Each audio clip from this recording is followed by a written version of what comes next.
I'm going to give you a little overview of the Boston Tea Party. There's a lot of things about the Boston Tea Party that a lot of people don't know, different facts, and I decided that I was going to give you guys a little insight about certain things that a lot of people didn't know about the Boston Tea Party. One major thing about the Boston Tea Party that people don't know is that it happened on the evening of December 16th, 1773. A lot of people think that the Tea Party actually happened on the 17th of December, but it really happened on the 16th, late in the evening. That's definitely one thing that a lot of people don't realize.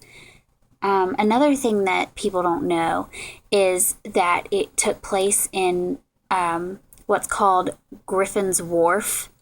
That's just another name for Boston's harbor, but a lot of people don't know that either. So that's important for people to know. It took about 3 hours with about 150 people. And there was about 50 men on each ship, and that included the Dartmouth, the Beaver, and the Eleanor. And they, as a group, as a whole, they totaled to 342 chests of tea were dumped into the ocean from the three ships. And a lot of people don't know the exact amount. The East India Company estimated that its losses were nearly 9.7 thousand British pounds, and that is equivalent to 18.5 million cups of tea. And that was huge back then.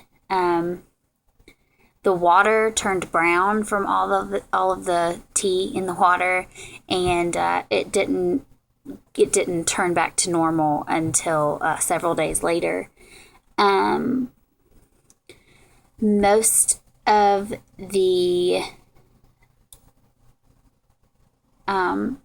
people that were involved were just American colonists. They were men, and they dressed up as American Indians, as Native Americans, and dumped all the tea into the harbor. And they wanted to blame it on the Native Americans. They did not want to have to tax their tea, and they didn't want anything to do with taxing tea. They felt like they were being taxed enough, and they shouldn't have to be taxed for something that they enjoyed. And everybody enjoyed tea because that's all they drank. So there's a few things that you all may or may not know, but I decided to give you some facts that most people didn't know. So I hope you enjoyed this, and I hope you learned a little bit of something about the Boston Tea Party. Thanks.